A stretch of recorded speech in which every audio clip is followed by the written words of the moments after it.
안녕하십니까. 증시학도기 시청자 여러분 반갑습니다.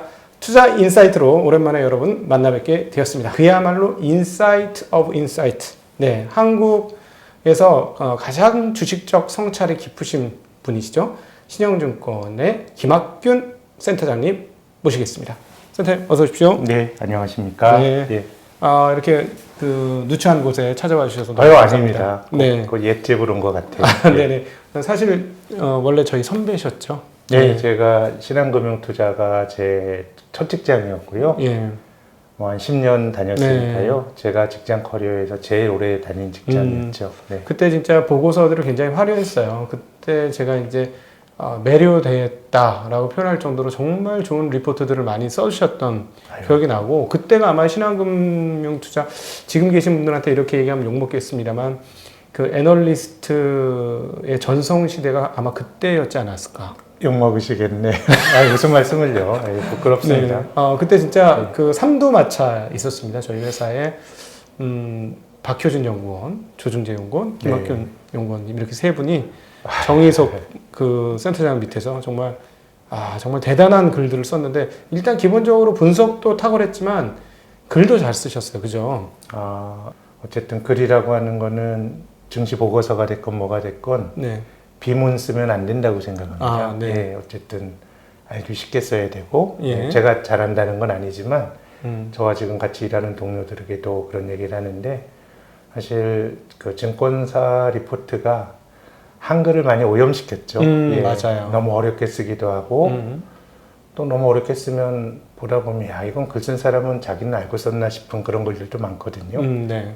그러니까 뭐 잘 전달하는 게 의견을 말하는 사람들의 기본 책무이기 때문에요. 네. 뭐 제가 그렇게 못하지만 노력은 했다라는 말씀을 드릴 수 있습니다. 그러니까 글 보면 말씀하신 것처럼 한글 문장 자체도 상당히 유려한데 비결이 있으신가요?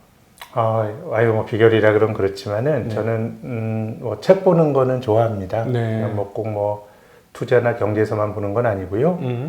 뭐 소설 책도 보고요. 네. 뭐 책 읽는 거는 좋아합니다. 사실은 뭐 투자 관련 도서는 몇 권 읽어보면 다 비슷비슷해서 크게 읽을 책들이 많지 않은 것 같은데, 그럼 주로 뭐 소설 쪽으로 많이 읽으시는 거예요? 아니면 두루두루 뭐 소설 책도 보고요. 뭐 스포츠 책도 보고, 뭐 사회과학 책도 보고, 투자서도 보고. 예. 그냥 뭐 제 일상이고 약간 활자 중독이라고 그래야 될까요? 네. 제가 살면서 20대 때만 거의 책을 멀리 했고. 그러세요? 오히려 학창 시절에는 거의 독서를 안 하고요. 네. 안 했고. 지금은 뭐 책 보는 게 뭐 즐겁기도 하고, 되게 또 한편으로는 의식적으로 그런 건 아니지만 제 밥벌이 하는데도 도움이 된다고 생각합니다. 그렇죠. 사실은 한 일주일에 한 몇백 권이나 읽으세요? 저요? 한 달에 한 10권 정도 보는 10권 정도, 일주일에 2권, 3권 사이 그 정도. 주로 어디서 읽으세요? 저는 뭐 지하철 타고 다니니까요. 지하철에서도 읽고, 회사에서 또 업무하다 졸릴 때 책 보기도 하고요. 졸릴 때 책을 읽으세요?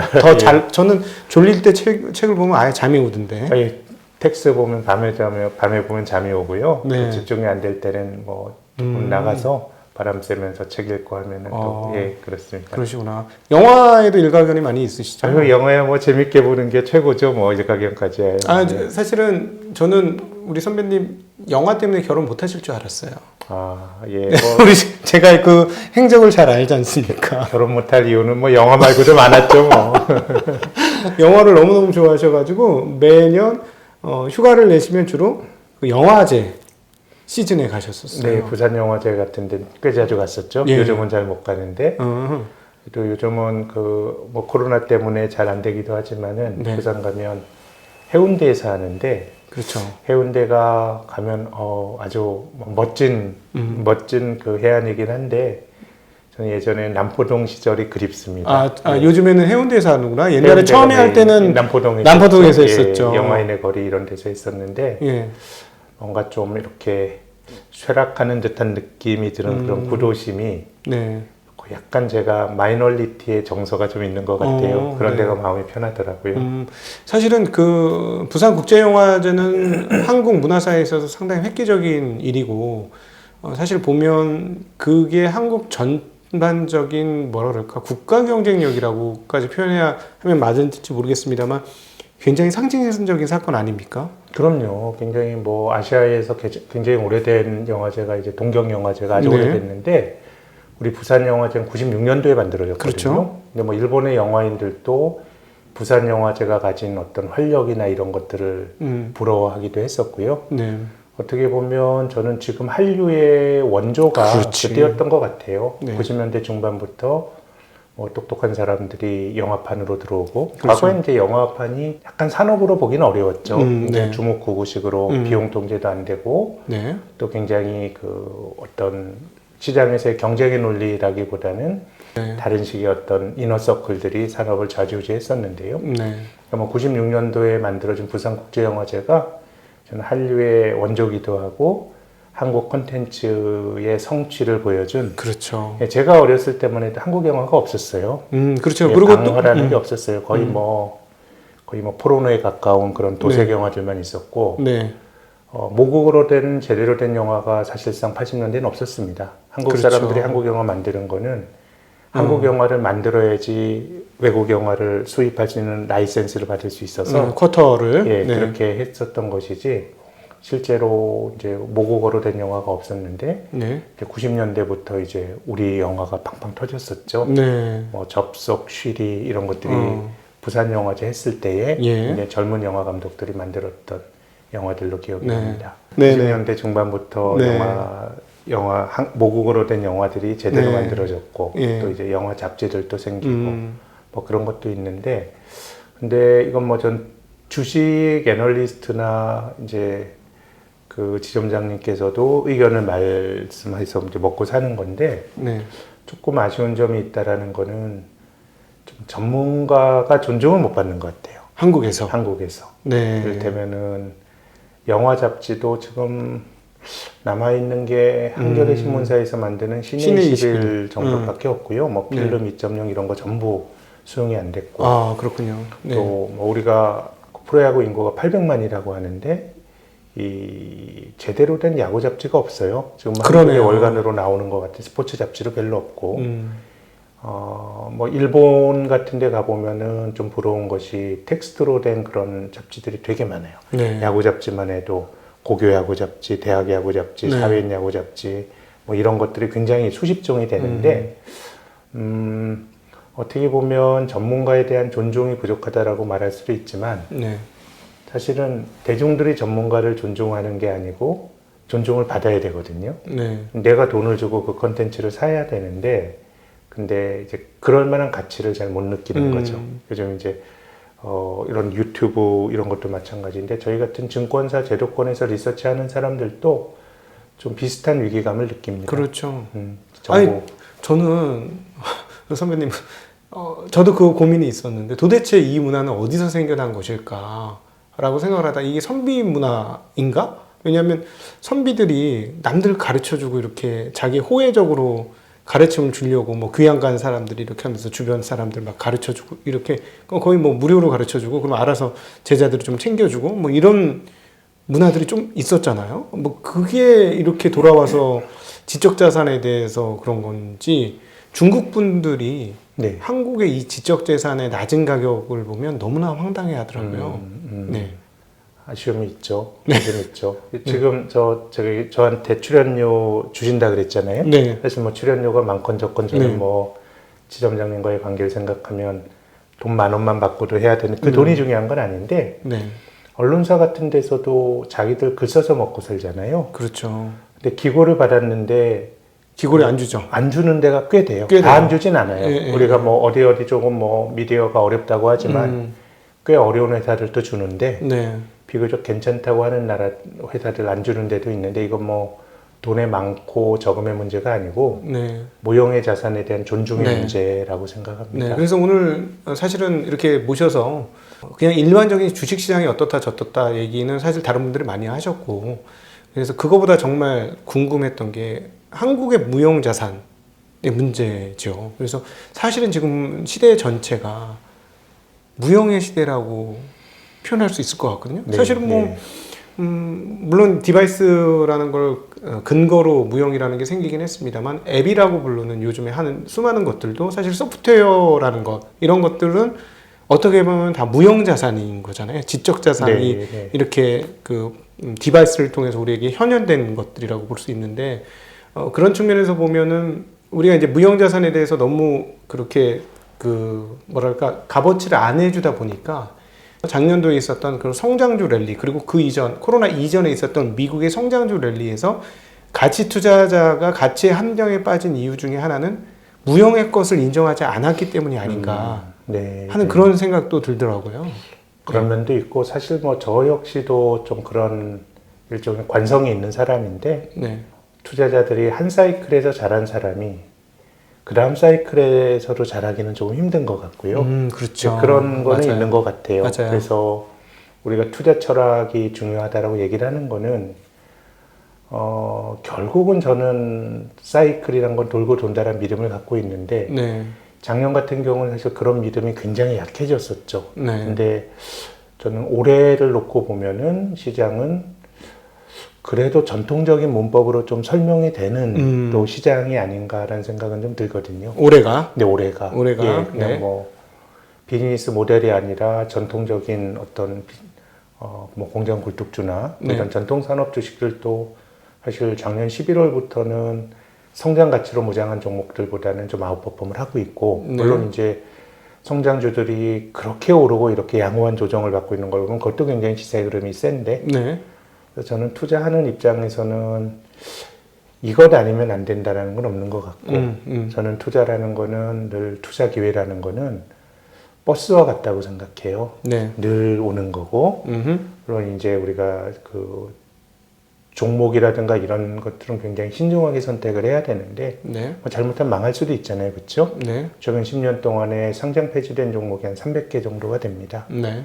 이제 뭐 그런 것들은 신중하게 해야 되는데 근데 이제 내가 신중하게 했다고 하더라도 이게 투자라고 하는 거는 주가가 올라가기 위해서 나 말고 다른 사람들이 그 가치를 인정해 줘야 되는 거거든요. 그렇죠.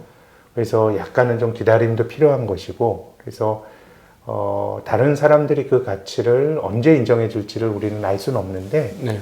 최근에 그 지루했던 통신 주식들, 통신 서비스 회사 주식들 올라가고 이런 걸 보면은 물론 이제 그 시세에 대해서는 야, 그렇게 못 오르는 주식 끙끙 앓고 있다가 올해 몇 달 올라간 게 대소냐라고 생각하는 것도 전 그런 비판할 수 있다고 보지만은 네. 영원한 건 없는 것 같아요. 그러니까요. 저는 뭐든지 사이클이 있다고 생각합니다. 사실은 정말로 신기하게 최근에 많이 그 저희 시청자분들에게 말씀드렸는데 공모주 펀드가 난리 났다. 네, 네. 최근에 그런 최근에 거요? 공모주 네. 그 말씀하셨던 바로 그 11월 네. 그 시점부터인데 공모주 펀드가 난리 났고 그리고 일반 그 가치주 사모펀드나 가치주 랩 이런 쪽이 난리 났다. 수익률이 어마무시해요. 근데 그러니까, 예. 그 환매 작년도 진짜 환매 러시 났지 않습니까? 네. 거의 야, 이렇게 되면 씨가 마르겠다. 공모주는 앞으로 이제 없어지는 시장 아니냐 할 정도로 매도 폭풍이 일어났었지 않습니까? 그리고 네. 개인들이 차라리 그냥 ETF나 하겠다 막 했었는데 오히려 바로 그 시점이 하이라이트를 찍었던 작년도 연말께부터 시작해서 지금 올해까지 압도적으로 시장을 비트치고 있으면서 시장보다 높은 수익률을 내고 있어요. 그러니까 네, 말씀하신 바로 그 사이클이 지금 새롭게 시작이 된 거죠. 그래서 그런 측면에서 하나 여쭤보고 싶은 건 우리 센터장님은 저보다 더 경력이 많으시고 오랫동안 시장 참여를 하셨는데 저는 약간 요즘 뭔가 데자뷰 비슷한 걸 느끼기 시작하는데요. 네. 네, 어떤 데자뷰냐면 잘 기억하실 것 같습니다. 2002년부터 2005년 네. 그리고 길게는 2007년까지 네. 그 IT 버블 끝나고 나서 한국에서 정말 가치 투자 네. 하는 분들이 신세가 역전되는 그런 놀라운 장이 한 번 있었지 않습니까? 그랬었죠. 네, 네. 네. 그랬었죠. 근데 그 주식들이 정말 그때 저희가 시장 참여자들 이건 너무 싸 이랬는데 그냥 너무 싸 하면서 상당히 많은 투자자 그리고 브로커들은 대부분 코스닥 가서 놀고 있었고 네, 네. 근데 이거 아름아름 열심히 모아뒀던 가치 투자 꾹 참았던 엉덩이 붙였던 사람들은 5배, 10배, 20배, 100배 네. 수익이 나는 네. 일이 벌어졌었고 근데 요즘 말씀하셨던 뭐 통신도 움직였습니다만 작년 11월 이후 시장을 움직이는 핵심을 한 단어로 저한테 물어본다면 저는 싼 주식이 오르네 네, 네. 거든요. 네, 네. 예. 그래서 우리 센터장님 보시기에는 2002년부터 2007년도에 있었던 그런 흐름들이 네. 이런 쪽에서 지금 싼 주식들에서 재현될 가능성이 사이클상으로 가능하다고 보시나요? 그때는 굉장히 길었었죠. 싼 그렇죠. 주식이 올라가기도 했지만 한편으론 매크로 측면에서는 차이나라고 하는 게 그렇죠. 드라이버가 됐었고요. 네. 뭐 그야말로 중국이 한없이 그렇죠. 성장할 거란 기대가 있었던 시기였는데 싸냐 비싸냐라는 관점에서 보면 지금 뭐 소위 경기 민감주들이 굳이 네. 말하면 전통적 비즈니스 모델을 가진 종목들이 그래도 좀 싼 것 같아요. 그죠. 몇 년 전보다 싼 것 같고 다만 이제 중국과 같은 그런 큰 드라이버가 있냐라 그럼 그건 약한 것 같은데 네.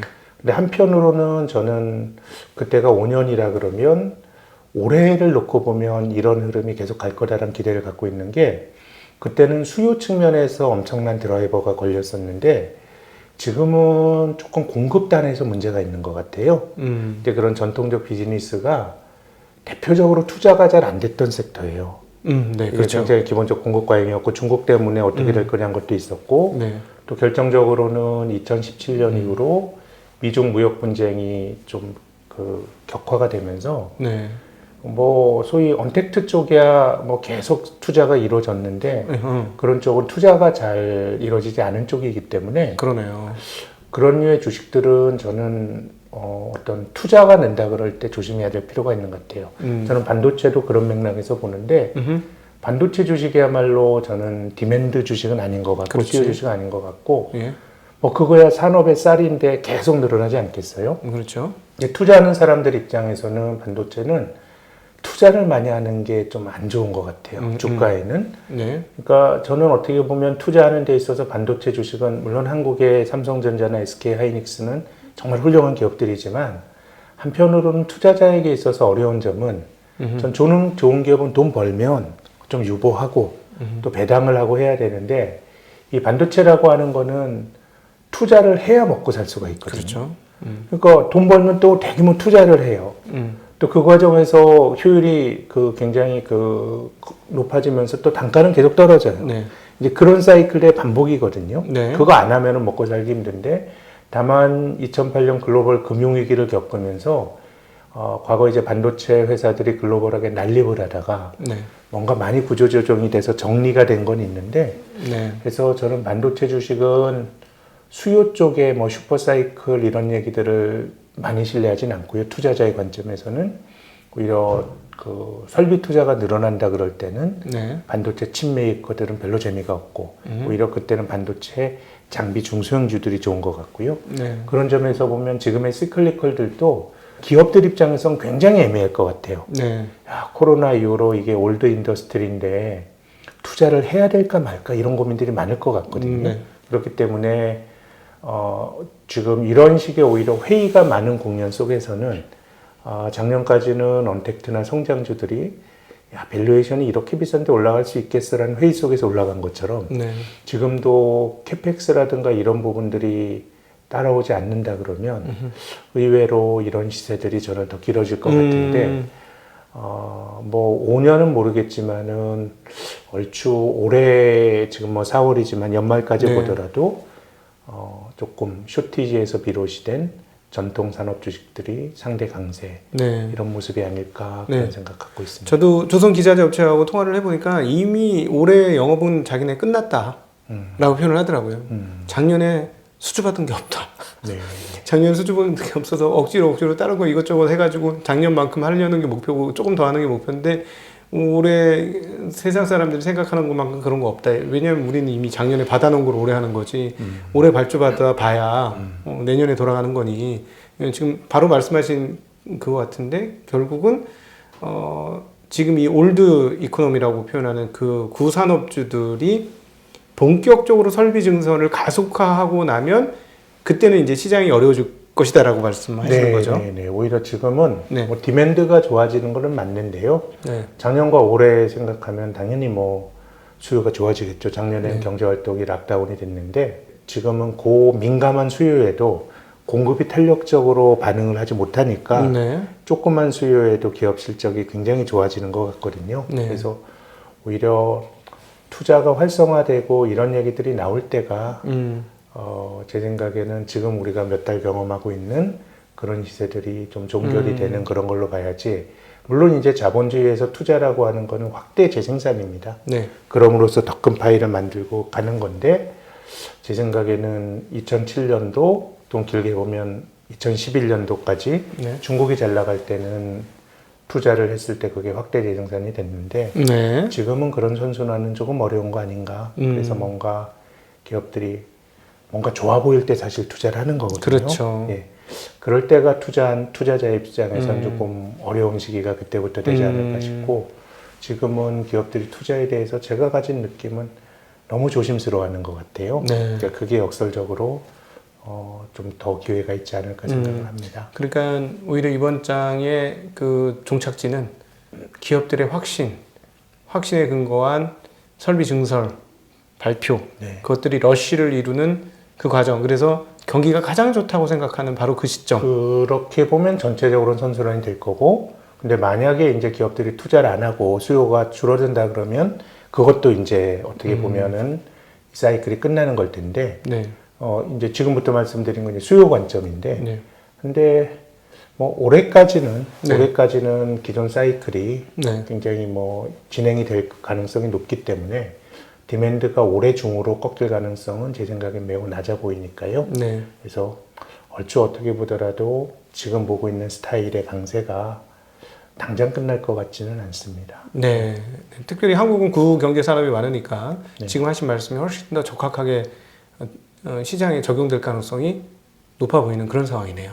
네, 제 의견은 네. 그렇습니다. 네. 오늘 이 시간은 저희 그 신영증권의 센터장, 저희 업계 애널리스트의 구루라고 표현해도 손색이 없는 우리 김학균 센터장님 모시고 정치각도기 투자 인사이트 순서 진행하고 있습니다.